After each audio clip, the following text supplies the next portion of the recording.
the leper scholar versus Israel in Isaiah 53, a guilt offering. What is his, the Messiah's name? The rabbis said his name is the leper scholar, as it is written. Surely he hath borne our griefs and carried our sorrows, yet we did esteem him a leper, smitten of God and afflicted. And that's from the Sanhedrin 98, small case D. The belief that Isaiah 53 describes the Jewish people as the man Israel, that is often attributed to Rashi, is now the prevalent teaching on the subject. Rabbi Singer of Outreach Judaism is one of the most followed on the internet in his analysis of Isaiah 53 being Israel. His analysis is very similar to Christians, in that he believes the animal atonement and worship laws of the Torah are to be applied to a man, to men actually, and women and children of the Holocaust. The Christians call Jesus the unblemished Lamb of God.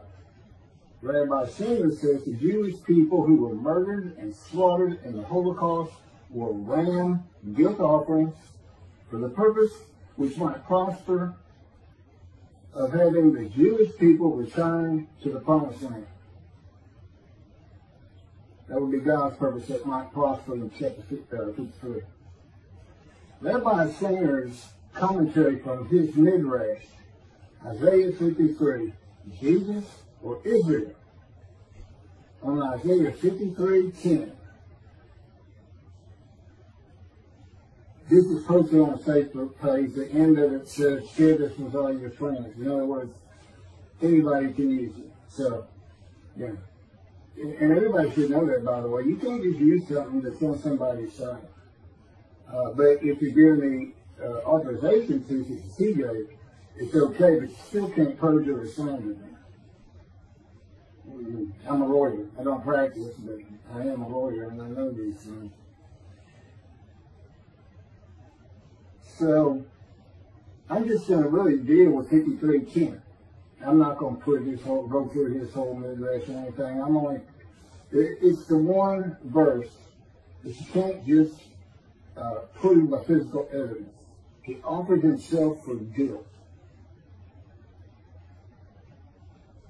You know, all you can do is take somebody's word for it that you did. Except there is a little bit more.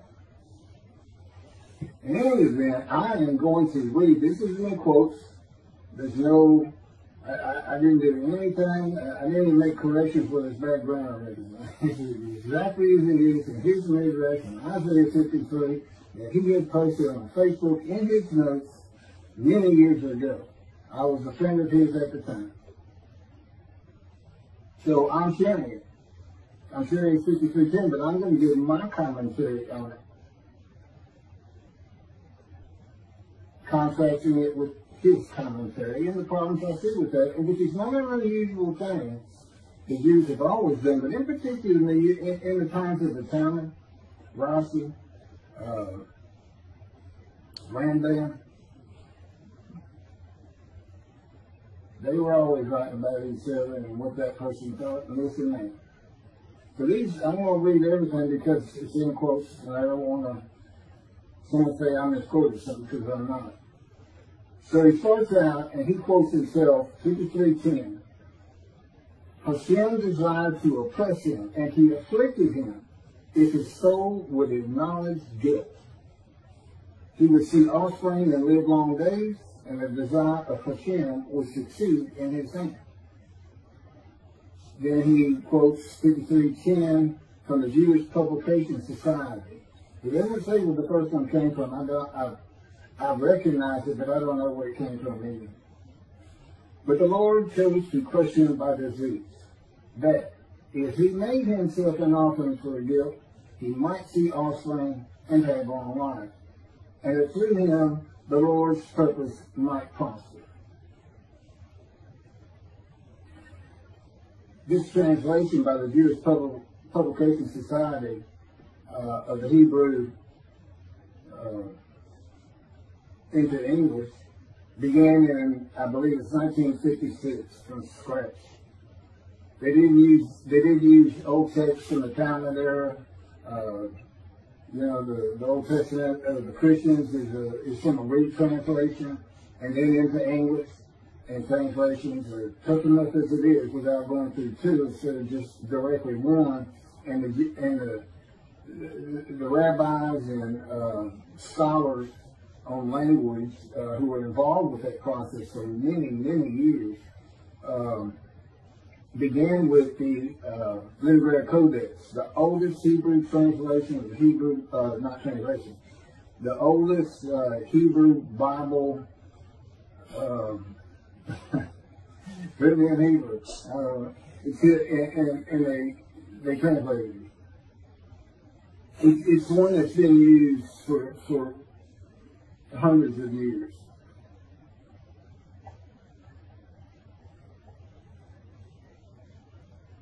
So then, after these two verses of 53 came from different sources, here's what he has to say. Not only are we stuck with the same God punishment, God situation here, as we were before, this one is even more perplexing. Yeshua was supposed to be the sinless, unblemished Lamb that died for your sins on the cross, and yet it states right here that if he would have acknowledged his guilt, he would see offspring and live long days. Ezekiel, Jewish Publication Society, rendering gives a little different twist to an already sticky situation. It says, parentheses, if this were referring to Yeshua, close friend, that the Lord chose to crush him by disease. I don't know if you can classify a cross as a disease or not, but I don't think hanging and being crushed are the same thing either. In fact, according to John's Gospel, not a single bone of Yeshua's body was broken. Of course, this is stated so he could be equated with the Passover lamb, and John is the only one that compares Yeshua to the Passover lamb. But how could this be speaking about eternal Israel? Very easy. The offering of guilt in this verse is actually, literally translated as guilt offering. The significance between the guilt offering and the Holocaust is so astounding, even as grotesque of a thought as it is, I could not overlook it. A guilt offering is defined in Leviticus, chapter 7, and goes something like this. The guilt offering is a fire offering in which all the parts are to go up in smoke, and the high belongs to the one making the offering. I mentioned before that during the Holocaust, Hitler not only burned Jews in the ovens of Auschwitz, but he also used their skins as lampshades and their hair as stuffing for pillows. He sacrificed these peoples on the altars of ovens and kept their hides as his portion, but not until he worked and starved them to death. So, after the atrocities of World War II, the Lord's purpose had prospered, because the land that was formed to us is once again being inhabited by its rightful owners and is awaiting the final ingathering.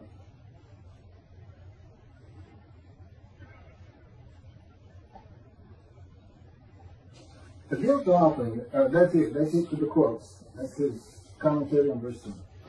The guilt offering is a sacrifice made for unintentional transgression. It was distinct from the biblical sin offering. The transgressor furnished an unblemished lamb for sacrifice at the temple in Jerusalem, as well as in cases of sins against holy idols, theft, commission of fraud, or false oaths, with monetary compensation to the victims for their loss, plus a markup of 20% of the value to cover the priest's earnings. It's the guilt offering. An offering for guilt, translated by the JPS, says he offered, God chose to crush him with his knee so that he would offer himself for guilt. That's the literal translation. The literal translated is he offered himself for guilt. Doesn't say anything about the guilt offering. Doesn't say he became the guilt offering. You got to the one. Doesn't say anything like that.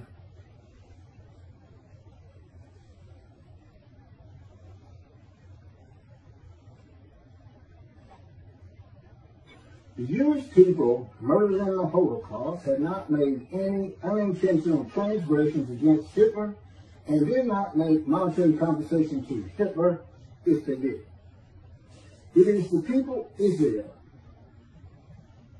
that makes themselves an offering for guilt, and Rabbi Singer analysis, though he seems to be saying Hitler made a guilt offering to God of blemished rams.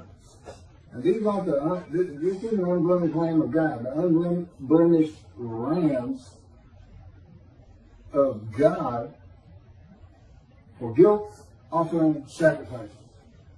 These are all just regular people. Everybody has some sins in their life. So they technically, you know, if this is what happened, I really can't figure out what he's done here. But I do my best. I try to keep an open mind. But you can't offer an animal in any of the offerings that's blemished, defective, sick, disease. You can't offer them. God won't accept them. And human beings are not a part of an animal sacrificial and atonement system of running. Running what sin is. Running, it can cost you. You might have to give up your prized animal if you want to be forgiven by God. And it teaches you how to cook your food. It's a system he did away with through his prophets. Isaiah chapter 1, Amos, Psalms. He told the Jewish people. Not only did he say, do not sacrifice your children, which they were doing to a fire god all too often, but he told them, I no longer want your animals. Stop sinning is what it all boils down to. And this is even picked up in the book of Hebrews as a Christian. Basically, Jesus said, God no longer wants bulls and goats for sin. He has prepared my body to sacrifice for sin. The final sacrifice. His body prepared by God. I don't believe that any more than I believe God would accept a blemished Lamb of God, because, and I've already shown the video, you cannot deceive it. It's written in the scripture with how he manipulated and lied and changed verses. He's a liar and a deceiver. He's a false prophet. He prophesied 5 times that he was returning and he never did it. And he even said it's going to be quick, it's going to be quickly, it's going to be quickly. That's been over 2,000 years. But basically, it was his generation. When he was born, everybody alive at that moment is his generation. When they're all dead, his generation goes. They're all dead. He said, I preach you shall see me return. Sounds kind of Vincent, kind of like the movies you see with the fellow getting ready to be electrocuted and tells the one, I'm coming back. Harsher. You, the people of Caesarea, there are those amongst you who will see me return. And never did. You, members of my 12, there are those amongst you who will be alive when I return. And never did. My favorite, Book of Revelation. The great story of destruction of all things, and Jesus comes, and the Jews that don't believe in him are not only killed, they're put in hell. Judaism doesn't even believe in hell. If they don't believe in Jesus, well, why would you believe a liar, a deceiver, in a book of lies and deceit? People who believe in human sacrifice. being healed by the blood of the death of another? Do they not want to be responsible for their own actions as it is? It's a sick, sick religion. And if you knew God, if I knew God, you would know how repulsed he is at the thought that he would offer a human sacrifice to anyone, much less the Gentiles. He doesn't give any. You sacrifice to the gods the man is dead to receive favor. What favor did the Gentiles give God? With their presence in heaven? The continued sinning? I've been told Jesus won't just forgive your sins if you accept him. He's going to forgive all the sins you make the rest of your life. Because he already knows you're going to do it. So he's forgiven.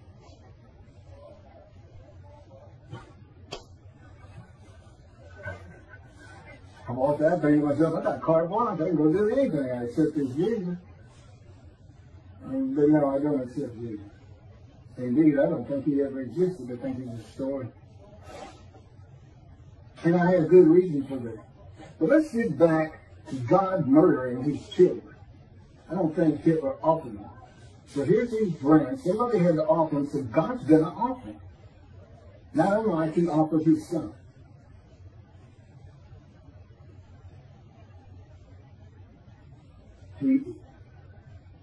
There's no explaining. And I haven't even said this yet.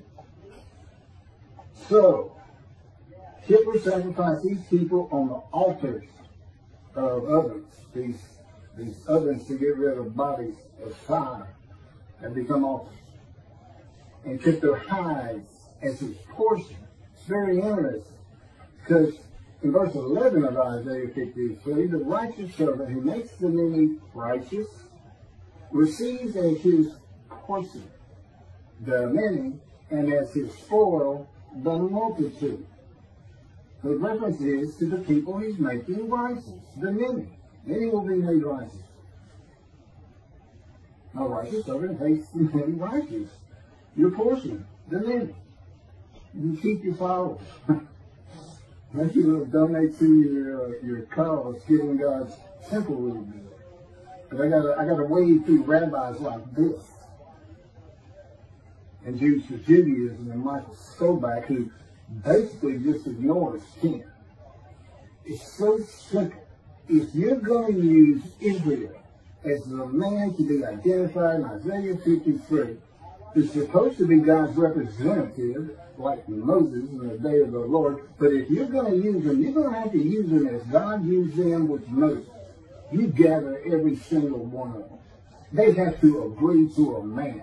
I want to know when all Jews got together as one and were plagued by God with disease and brought to grief with sickness, that they would offer themselves for guilt for God. They give them all life and make the many righteous. How many people did the murdered Jews of the Holocaust make righteous? How many of them saw their children after that? None of it makes sense. And Hitler's portion, is it him? Did he make the offering? Why is he giving a portion? Is Hitler the righteous servant of God? It's what he's saying. It's mind-boggling. And yeah, he's got thousands and thousands and thousands of Jewish people believing this. And I'm that man. I'm God's representative. I am his Moses.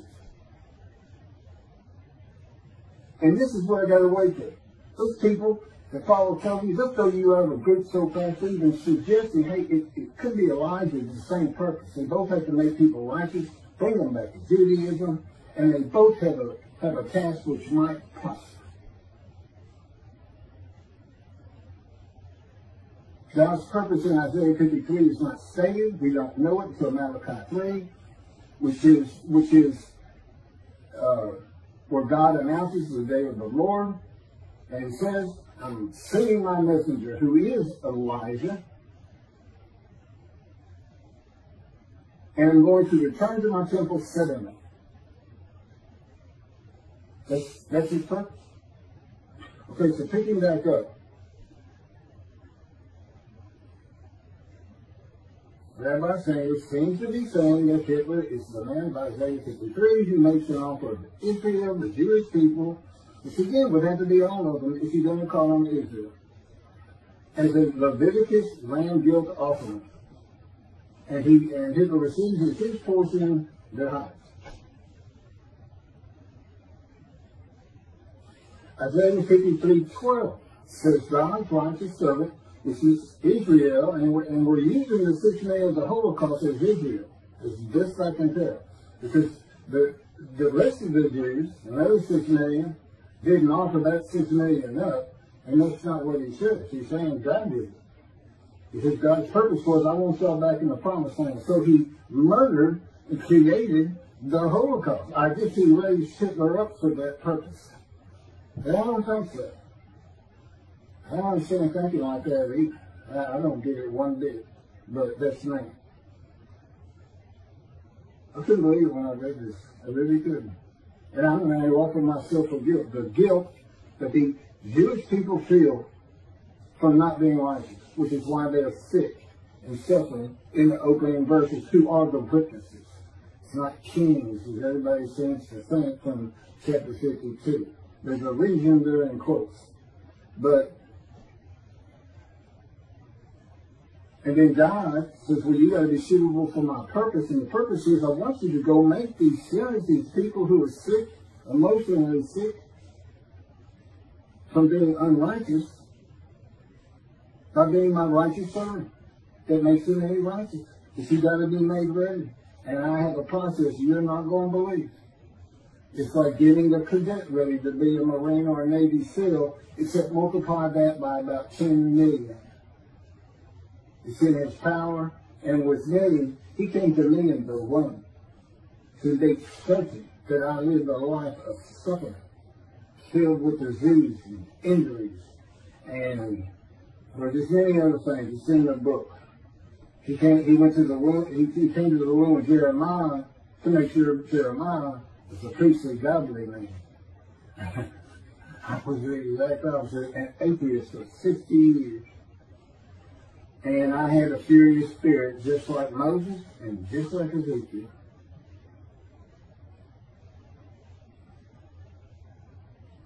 So, verse 12 of chapter 53 of Isaiah says, God's righteous servant is exposed to death. He is exposed to death by disease, from an affliction, by God. God chose the person with disease. Then he says, well, I'm going to reward him because he was exposed to death. It's a disease. It's a sickness that can kill you. With me, it was cancer. There's other diseases that can kill you. Skin cancer, colon cancer, lung cancer, untreatable lung cancer. And here is my proof that I offered myself for guilt. I said early on, there's no physical proof, but there's some indirect proof. I was told I had no more than a month or so to live, to be prepared to die, based on pictures of my lungs, each one. Doctor said, you see those? This is after colon cancer and chemotherapy for colon cancer. That should have killed me. And he said, you see all those white spots all over your lung? He says, every one of them is cancer. It's growing cancer. But it's still there. So you can see it. It shouldn't come in earlier on the colon cancer. So everybody gets sick if you think you might have a problem, or when they say you should go get sick. And he said, this spread quite a while back. I don't know why they hadn't already picked it up. They didn't pick it up until after the colon chemo. And I haven't seen the doctor since that day. Just walked out there and turned it out. Quit work. Just walking everybody. I just stunned. It's just hard to say. In many ways, I guess I was in denial. They said that's part of it. I guess I didn't even think I was really going to die. And, for the most part. And that was when the planes hit New York. That's 20 years ago. When I was 50, about 7 to 8 years after that, with the doctors, is when doctors spoke to me. And again, I'd been an atheist for 50 years. I knew nothing.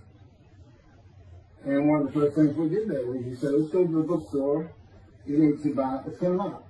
My response was, what's a Talmud? I didn't know anything.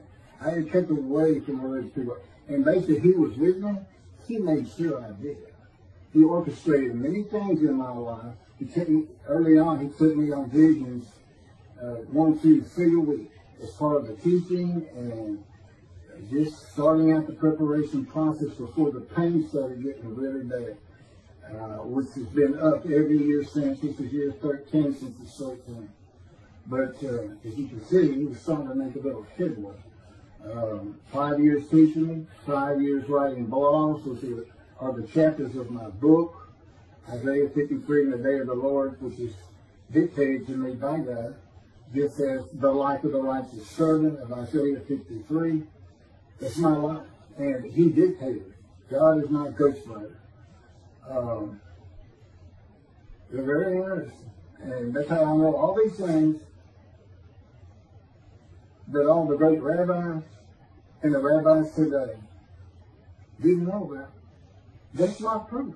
Look at the proof that Moses gave to the Israelites so they would believe that God had really sent him to have them released and brought back to the promised land. It's in the Torah. Moses says, who am I? I did the same thing. Picking back up with this, I'm getting there to the end of it. So, exposure to death, that's not dying. The righteous of Israel does not die after the sickness they were given. Now, I don't know in the Holocaust when they were plagued with diseases, everybody had to be plagued before they were gassed and shot. I think the answer is no. I mean, and then to go out and teach this, there's no old longer sticks Isaiah 53, my man, the name instructs God. Because this is God's representative in the day of the Lord. And then it's so easy to find. Jeremiah, see the time is coming, the land blooms again. See the after it's after desolations. Go look at Isaiah 61. He talks about, he's not talking about the exiles, he's talking about the Russian dispersal in that chapter. The ruined cities and everything being restored. That's today. The temple era exiles at the time didn't do anything with the northern kingdom. It was inhabited by Gentiles. They didn't restore Israel. And I don't know, other than the temple, that they restored Jerusalem. But it's being restored today. See your time is coming. I'll make a new covenant with you. So there you have it. And the land blooms again, which simply put means the Hebrews come back, and I'm going to come back. He's just waiting. I don't think he killed 6 million people, murdering them with horrendous atrocity I've ever thought of. To make them come back, that's not him at all. God's like, he's like that old crusty dad that just says, you know, I made all of this for you, this big branch. I did it all. I struggled and I've always dreamed of you taking it all over and continuing our name. And he looks up and his son is in a dapper suit with a suitcase and says, going to the city. And he repeats what he just said. And the son says, no, I don't really want it. No, I mean, it's a nice place, nice land. I know you like me to tend it for you and take care of it and exalt his name in doing so, making it beautiful, building him a house, a new house if he needs one. And then I don't go to the city, man. Now, I realize he's not getting pushed out by the Romans. But, you know, 2,000 years went by plus. With no one really coming back to the story. And that's how the scripture read it, and that's how he writes it. I know all the practicalities, Zionism and everything else. But the fact is, they did return in 48, create Israel, and blooms again, Jerusalem's rebuilt, Jeremiah 31, 2 times to come have been fulfilled. Okay, we have a new covenant.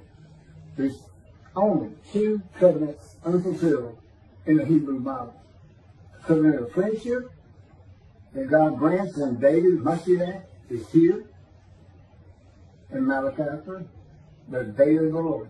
The chapter of the day of the Lord. And it's the change day of the Lord from all the different references in 5 or 7 other books of a day of terror and destruction, of horrendous plagues where evil is eliminated from the human race, but the good stay. Okay, well that's never going to happen. That's not God's, that's just some story for antiquity, and even today. I mean, it's, you know, I watch zombie movies sometimes.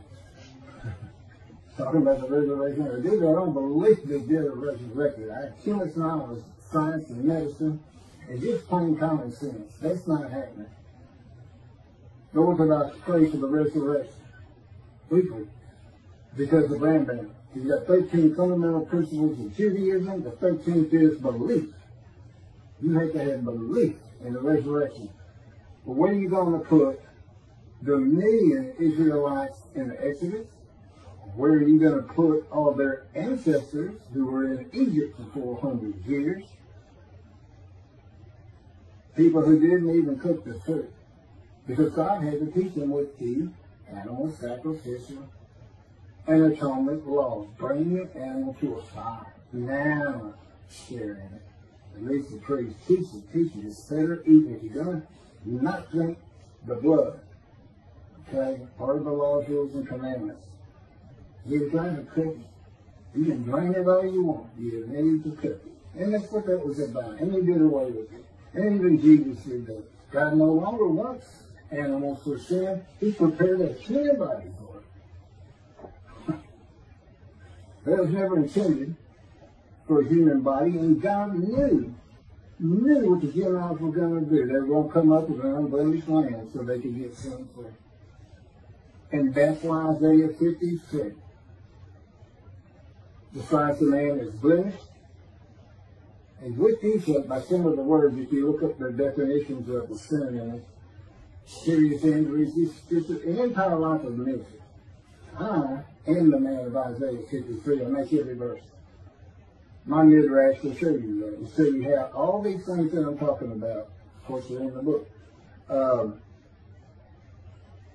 I am the exact opposite of Jesus Christ. I am the blemished, deceived prophet of God. I'm not a lamb. I'm a man. I can't be used for the human sacrifice system if anybody's thinking about it. Because I'm the righteous servant of God. They think, oh, that'll be a good sacrifice. That'll be good. What I want to see, now that we all know the Jews are the righteous servant of God, all of them. It's 7 million in Israel, 7 million in America, and I don't know how many millions in Europe and across the world. I'll just say 14 million. When are they going to make the world righteous? They say they're the righteous servant. When have they made the many righteous and a multitude as one man is there? It's so far from being, it's just as far as Jesus Christ did. They have taken this concept, him, the Jews from Judaism, Michael Sobach and his cohorts, have taken this concept and this idea and they can't back it up one bit, and yet they have convinced because of their unique personalities, very, very jovial, very nice to listen to, very intelligent, but with false teachings, and thousands of Jewish people believe this. It's Israel. I can't even mention it could be Elijah, much less a Gentile. But that is exactly what God did so he could have his vintage, his vindication, his Christianity, by saying, you know what? My Isaiah 53 describes a Gentile. I come from Adam. I wasn't allowed to go through Adam with Moses. I come from Adam. In the time of that's Christianity. The Sal and Adam. I'm coming from Christianity, and he says in chapter 63, and of the peoples, the his people, the Jewish people, none are with him. Comes with the Gentile. And it's for his vindication against the Christians because he knew what they were going to do. And Jesus is the Jew. He can't fit it. He's not from the stump of Jesse. He's from the felled ancestral tree. He can't be the man of chapter 11, the anointed, Moshiach, who is described in 53. He can't get him for so many reasons. His lies and deceit. Now maybe other rabbis who've seen these things, like Zechariah riding the ass into Jerusalem, and he says, I'm going to be crucified there by the Gentiles. When you look it up, and he says, all the prophets like this have made. Well, there's 20 prophets in the Jewish Bible, and not one of them says it. What one does say is, the Moshiach will ride ass into Jerusalem. Basically means he's going to be a humble man that doesn't have to be created by me. God's making sure Moses ended up being the most humble man on earth. And I know why. It's because of how God treated him. But I got too much of David that I have to show in the purposes that I have. My spirit is still furious. But the good thing is, I don't feel the fury inside. He can have me talk like this, like I'm furious, and I'm fine. This stuff, I won't even hardly understand anything. It's incredible. The stories I could tell people once this gets on, just sitting around there, you know, for those who truly believe. And the evidence is overwhelming. Cannot believe it. It's really to tell me you didn't ever believe Moses. You and your ancestors would have died in Egypt. You wouldn't have gone. You'd have stayed.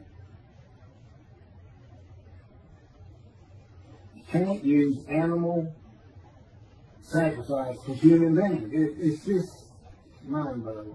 Absolutely mind-boggling. Okay, let me see where I'm at. I think I'm about done.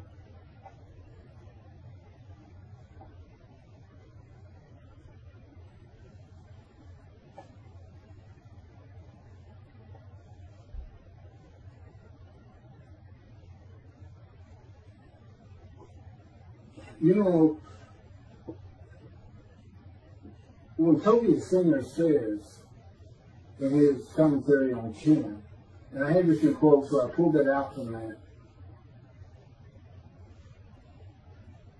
He says that this phrase, that if he made himself an offering for guilt, is interpreted by Rabbi Singer to be, quote, actually, literally translated as guilt offering. Now, he is very well known for interpreting the Bible of his own without using anybody else's translation. And his people listen to him all the time to see what the translations should be and how maybe the Christian Bible got things wrong, or even the Hebrew Bible.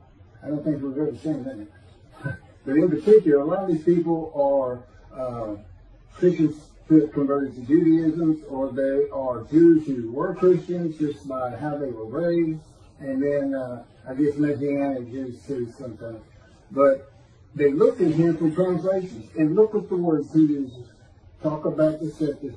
Actually, literally, translated as guilt offering. The JPS, a panel of men who worked their lives at interpretation of translations, they didn't come up with that. Rabbis from Orthodox, Conservative, Reform, and then linguistic experts from universities, well-esteemed, well-pedigreed. And they don't say it's actually literally a guilt offering. And that's what God's saying, so let's use his animal sacrificial system. And in Tovia's case, let's offer up 6 million Jews. You see, none of that works. And people don't, none of it works. So what he's really saying is God just murdered 6 million Jews to send them all back to the promised land. That's all he's really saying. Does anybody think God did that? I don't.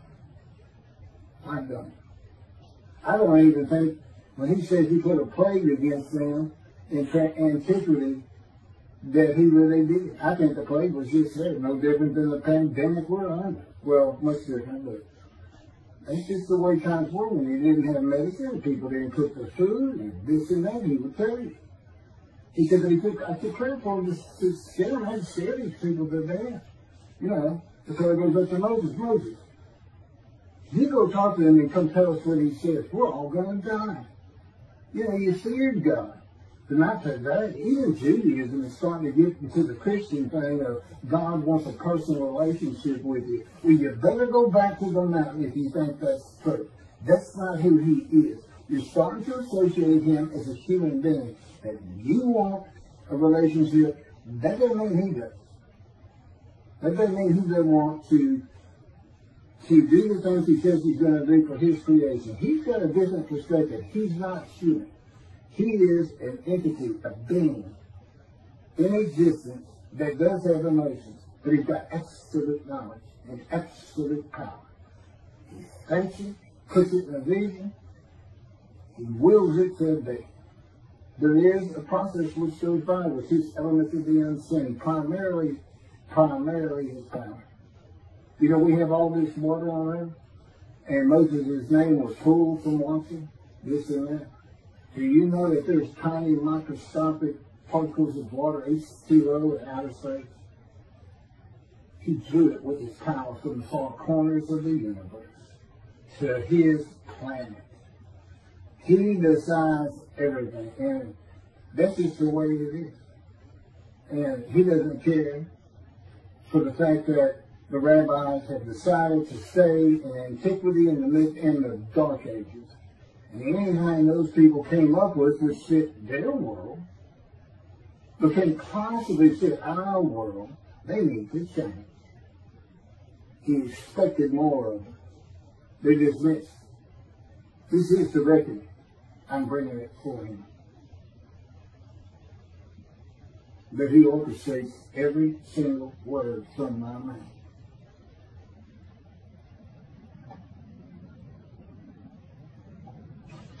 Bottom line. Here it is. Let me finish up with this.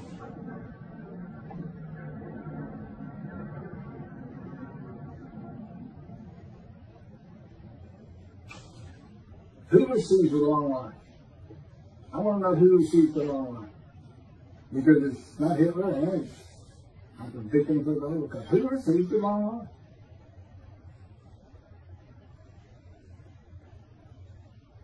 No one. Would God accept an animal sacrifice of blemished humans from the Gentile Hitler? No.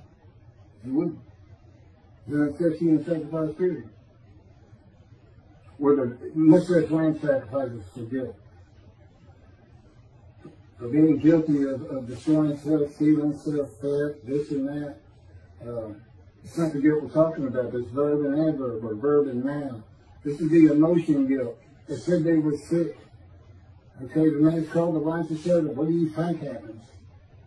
It's because they're sick, because they feel guilty of the sins they've made against God and in their lives and with their family. And they told their family of having an affair. Anything. Those are the people who are sick, who need to understand that God does work people of little faith. That God does do what he says he's going to do, and he does it in the manner he's always done it. He selects a man. And to the day of the Lord, he described him. And he knew how difficult it was going to be in this age of secularism, atheism. You know, tell me I'm an atheist. But he taught me of what? And after the 5 years of learning, the 5 years of writing, we had a little over a year to put the first book together, Isaiah 53 and the Day of the Lord. And then just recently, that was a year and a half or better ago. And then here just recently, he just all of a sudden had me write the life of God's righteous servant, dictated it to me. And it didn't take 7 days to put it together. Although I'm still tinkering with it, changing things.